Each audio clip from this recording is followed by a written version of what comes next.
ఇప్పుడు నేను brief introduction అనేది మీకు ఒకటి చేస్తా. రైట్, చరిత్ర అంటే రకరకాల డెఫినేషన్స్ ఎన్ని ఉన్నా కూడా సింపుల్ లేమ్యాన్ లాంగ్వేజ్. మరొకటి కూడా మీకు ఇక్కడ క్లియర్ చేయదలుచుకున్నాం.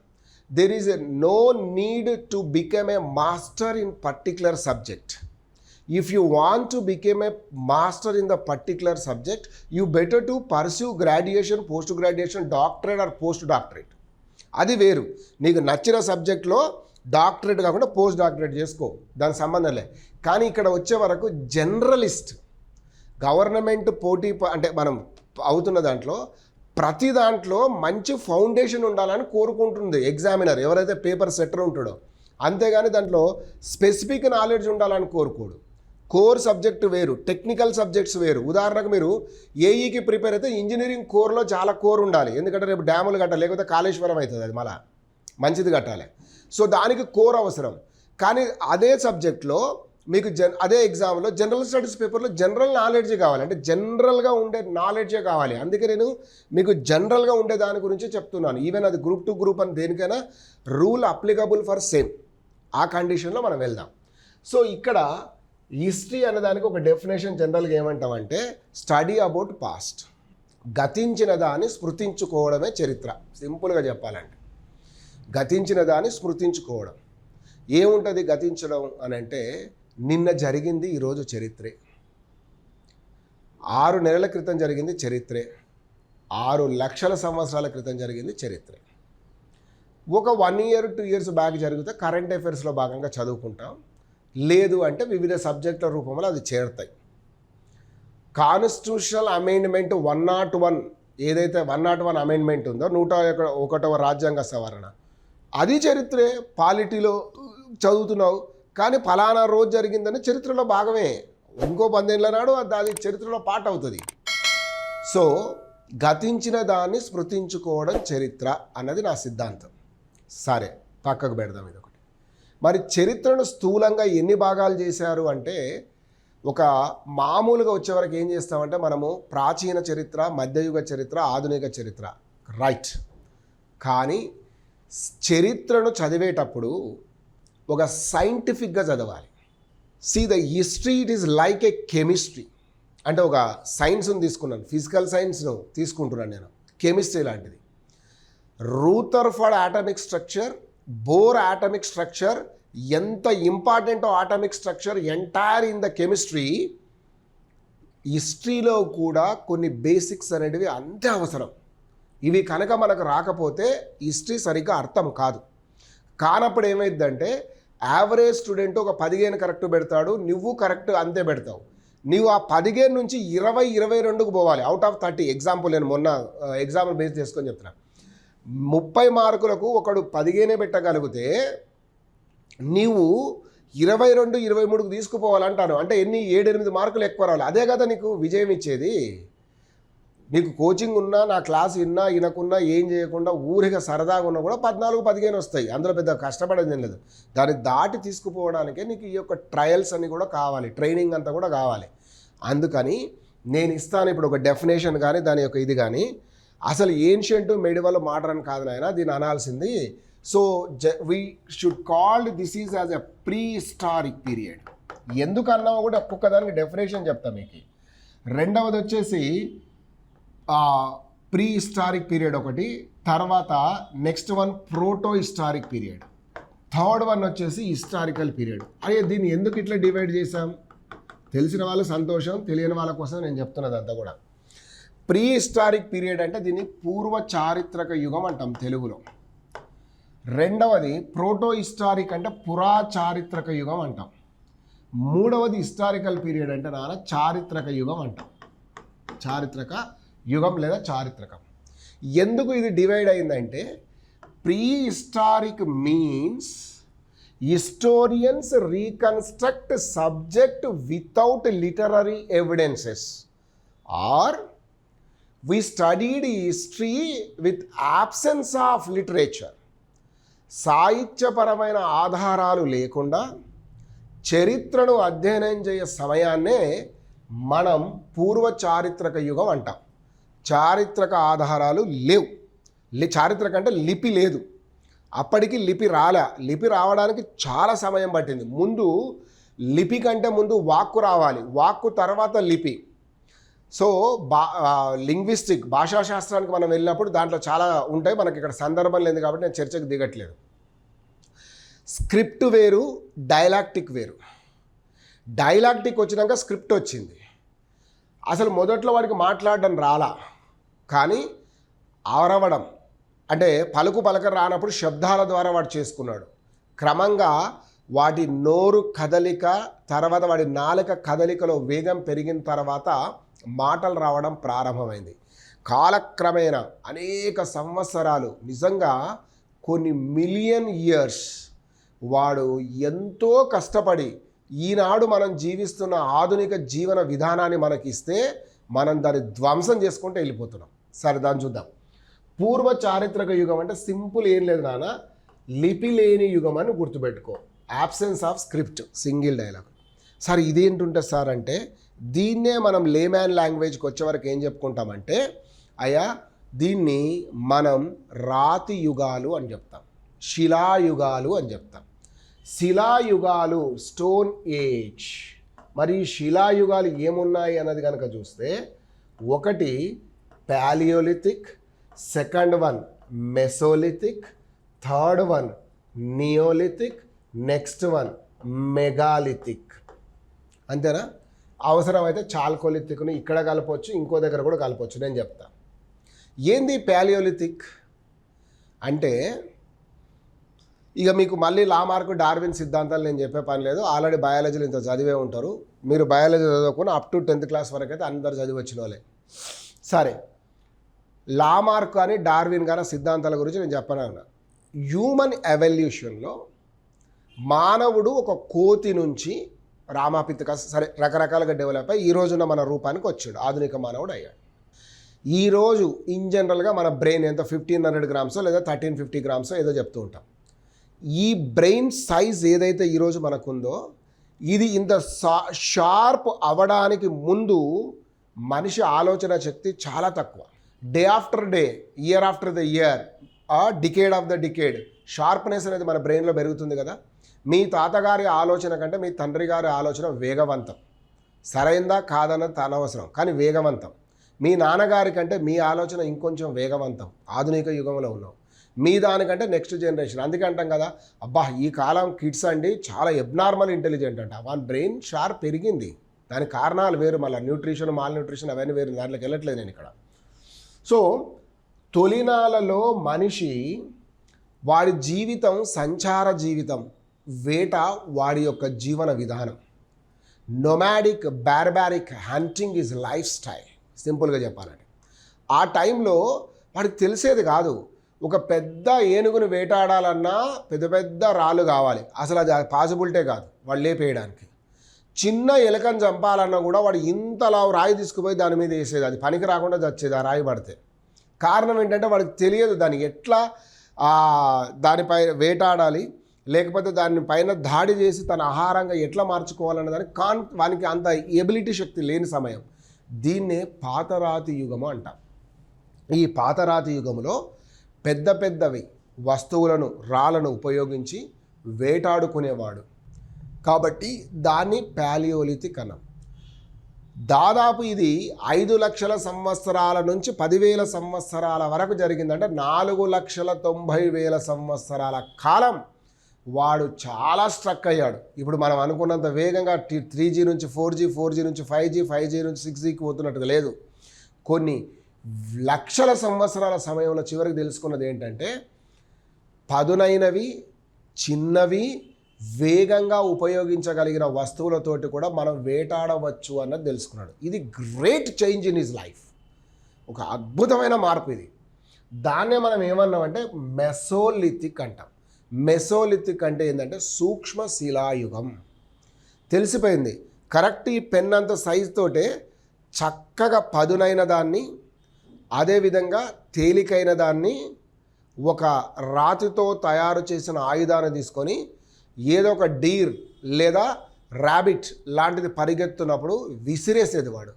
ఆ షార్ప్గా ఉన్నది వెళ్ళి ఆ జంతువును గాయం చేసి ఆ జంతువు పరిగెత్తకుండా కుంగదీయగలిగేది. దీన్నే మెసోలిథిక్ అన్నాం. దీన్నే మనం ఏమన్నాం? మెసోలిథిక్ అన్నాం. ఈ పాలియోలిథిక్ మెసోలిథిక్ వచ్చే వరకు వీడు ఎట్లున్నా కూడా వానికి ఒక తెలివి కూడా వచ్చింది. ఏందో తెలుసా? చిత్రలేఖనం అనే తెలివి వచ్చింది యాక్చువల్గా ముందు చెప్పాలంటే. దీనికి ఒక కథ, దీన్ని కూడా చెప్తా. ఎందుకంటే మీరు ఈ మధ్యకాలంలో లైక్ యూత్ మీరు అడ్వెంచరీ టూరిజానికి ఎక్కువ వెళ్తున్నారు కదా, దాంట్లో కథ అంతా ఇక్కడ చెప్తా. మూడవది వచ్చేసి నియోలిథిక్ అన్నాం. నియోలిథిక్ అంటే నవీన శిలాయుగం. మెసోలిథిక్ వచ్చే వరకే వాడు రాళ్ళు రప్పలను ఉపయోగించి కొంత జీవన విధానం మార్చుకుంటే, నవీన శిలాయుగానికి వచ్చే వరకు నియోలిథిక్ వాడు పర్మనెంట్ సెటిల్మెంట్కి గ్రాడ్యువల్గా వచ్చాడు. శాశ్వత నివాసాలను ఏర్పాటు చేయాలనుకున్నాడు. ఉమ్మడి కుటుంబ వ్యవస్థకు నాంది పలికాడు. మీకు తెలుసో తెలియదో, ఈ యొక్క నియోలిథిక్ సమయానికి వచ్చేవాడు వరకు వాడు వృత్తాకారములో ఉన్న గృహాలను నిర్మించుకోవడం మొదలుపెట్టాడండి. ఈ started the construction of circular type of houses. All the mud houses depend on the geographical conditions. Here and there they constructed pit houses. అక్కడక్కడ వాళ్ళు ఈ యొక్క పిట్ హౌసెస్, భూగర్భంలో ఇల్లు నిర్మించిన కొండచర్య ప్రాంతాలలో, లేదా బహిరంగంగా స్ట్రక్చరల్ దానికి వచ్చాడు. మీకు ఐడియా ఆశ్చర్యపోతారు అనుకుంటా. ఆ రోజులలో ఉన్న పెద్ద గ్రామములో ఉన్న గృహాల సంఖ్య ఏంటంటే 3 నుంచి 5 ఉండేదండి, అంతే. ఈ 3 నుంచి 5 గృహాల మధ్య ఉంటే ఓ 20 మంది ఉంటే చాలా ఎక్కువ. నేను ఎక్కువ చెప్పాను వాళ్ళ పాపులేషన్. సో ఇది ఈ మధ్యలోనే నేను చెప్తున్నాను కదా, చిత్రలేఖనం అనేది డెవలప్ అయింది. ఎందుకు డెవలప్ అయింది? వాడు చిత్రలేఖనాన్ని ఎందుకు తెచ్చాడు? మీకు బింబేట్కా ఉంటుంది అంటాం. సరే, కొంచెం ఇండియన్ హిస్టరీలోనే తీసుకొని ఎగ్జాంపుల్స్ ఇస్తూ వస్తున్నాను నేను. తెలంగాణకు కూడా ఎందుకు వచ్చింది వీడికి? సరే, ఇటీవల కాలంలో కూడా మీరు ఆ వనపర్తి జిల్లా దగ్గర ఆ యొక్క ఒక విలేజ్, నందిపేట అనే విలేజ్ దగ్గర మీకు ఆ నియోలిథిక్ కాలానికి సంబంధించిన కొన్ని చిత్రలేఖనాలు బయటపడ్డాయి అన్నాం. సో రంగారెడ్డి జిల్లాలో ఇటీవల కాలంలో బయటపడ్డా, అంటే ఒక్కొక్క దగ్గర మనం చెప్తూ వచ్చినాం. బ్రీఫ్గా వెళ్ళినప్పుడు నేను చెప్తాను. అవి ఎందుకు వేసాడు వీడంటే మీకు ఇప్పుడు చాలా సింపుల్గా చెప్తాను. నాకు తెలిసి మీలో ఎప్పుడో ఒకసారి శ్రీశైలం వెళ్ళి ఉంటారు, లేదా ఇతరత్ర ప్రాంతానికి ఎక్కడైనా వెళ్ళి ఉండొచ్చు.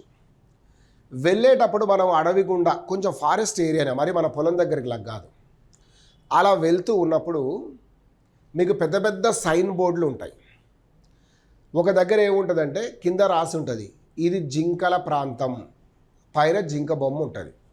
ఇది పులులు సంచరించు ప్రాంతం, పైన పులి బొమ్మ ఉంటుంది.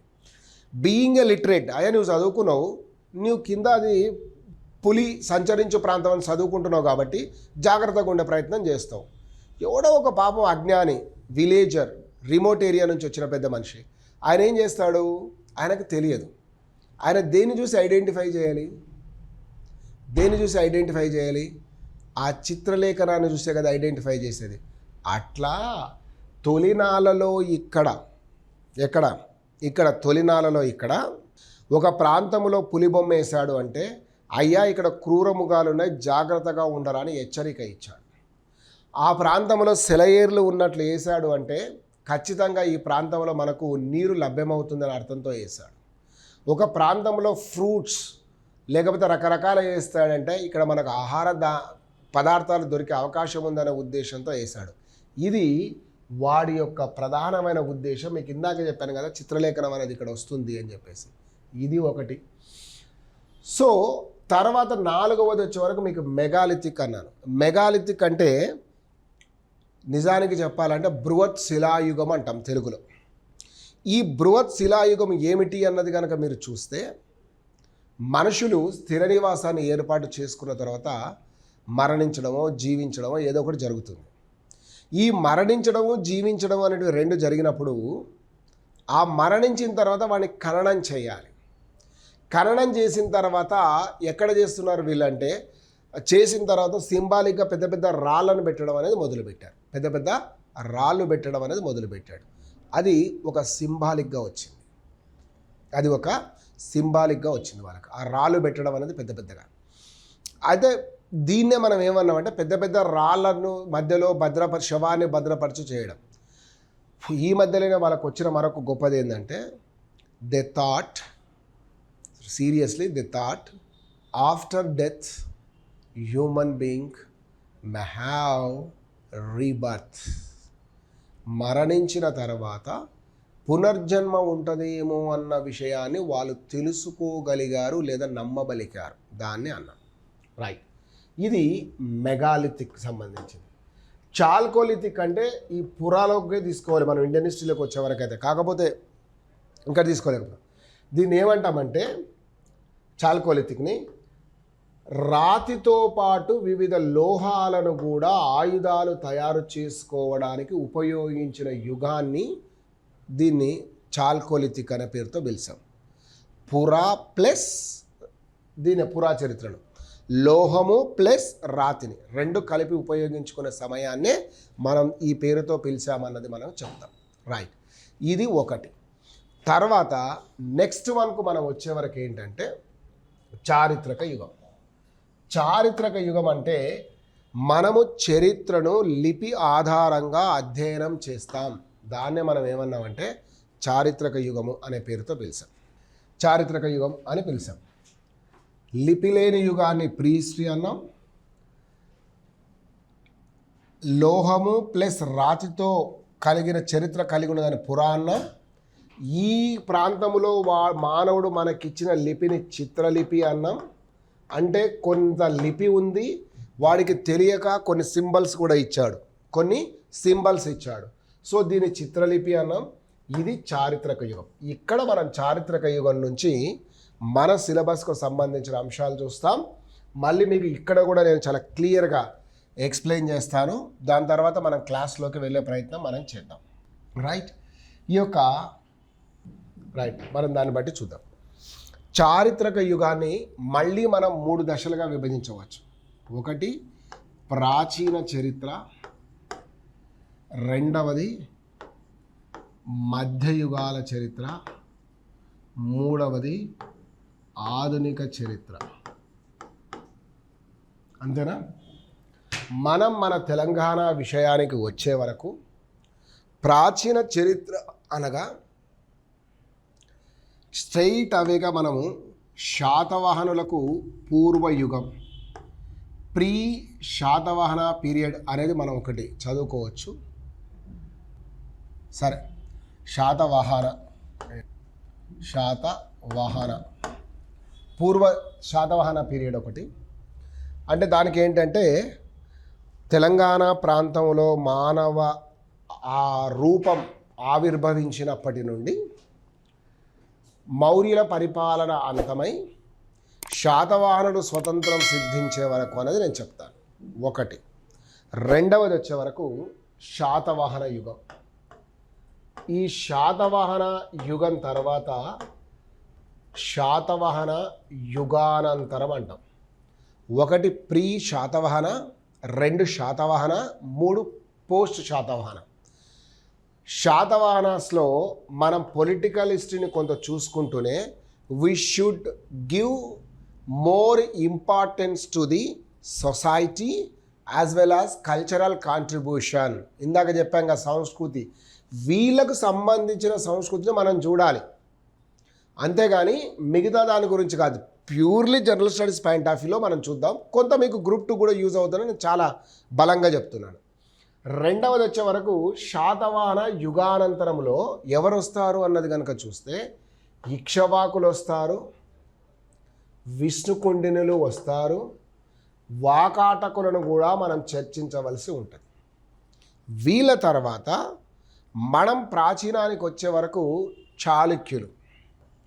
చాళుక్యులను కూడా మనం కొంచెం బ్రాడ్గా చూద్దాం. ఎందుకంటే బాదామి చాళుక్యులు ఆద్యులు. ఈ బాదామి చాళుక్యుల నుంచి అనేక రకాలుగా చీలికలు వచ్చాయి. ఉదాహరణకు వెంగి చాళుక్యులు ఉన్నారు, మనకు తెలంగాణకు సంబంధం లేదు, ఆంధ్ర హిస్టరీలో చదువుకుంటారు. నెక్స్ట్ వచ్చి కళ్యాణి చాళుక్యులు కానీ, వేములవాడ చాళుక్యులు కానీ, ముదిగొండ చాళుక్యులు కానీ, బాదామి చాళుక్యులను కూలద్రోళి వారి స్థానంలో అధికారానికి వచ్చిన వాళ్ళు రాష్ట్రకూటులు. ఇది ఒక ఏరియాగా మొత్తం మనం చదవాలి. ఈ రాష్ట్రకూటులు బాదామి చాళుక్యులు, కళ్యాణి చాళుక్యులు, వేములవాడ చాళుక్యులు, ముదిగొండ చాళుక్యులు వారు చేసిన సాంస్కృతిక సేవ మనకి ఇంపార్టెంట్. ఎల్లోరా దగ్గర కైలాసనాథ దేవాలయ నిర్మాణం, రైట్. అదేవిధంగా ఈ యొక్క వేములవాడ చాళుక్యుల దగ్గర అనేక మంది కన్నడ జైన కవులు పంప కానీ, రన్న కానీ, పొన్న కానీ, సోమదేవర సూరి కానీ మొదలైన వాళ్ళు రాసిన రచనలను కూడా మనం చదువుకోవాల్సి వస్తుంది. సో వీళ్ళకి సంబంధించిన సాంస్కృతిక సేవ మనం ఫోకస్ చేయాలి.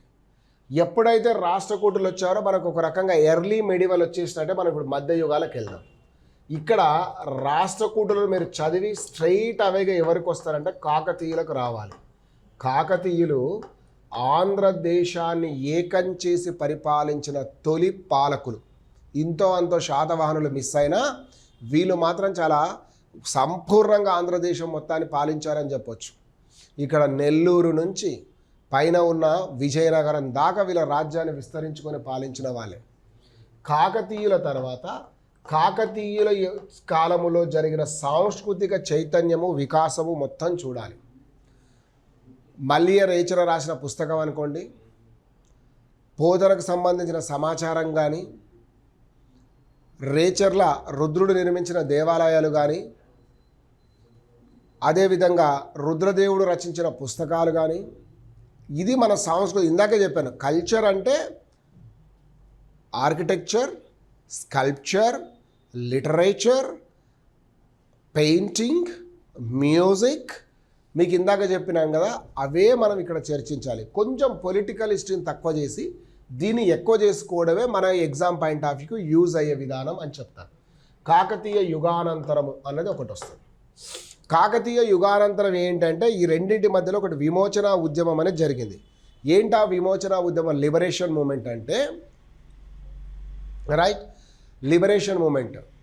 చివరి కాకతీయ పాలకుడు రెండవ ప్రతాపరుద్రుడిని ఢిల్లీ సుల్తానుల యువరాజైన మహమ్మద్ బిన్ తుగ్లక్, తర్వాత కాలంలో ఆయన సుల్తాన్ అయ్యాడు.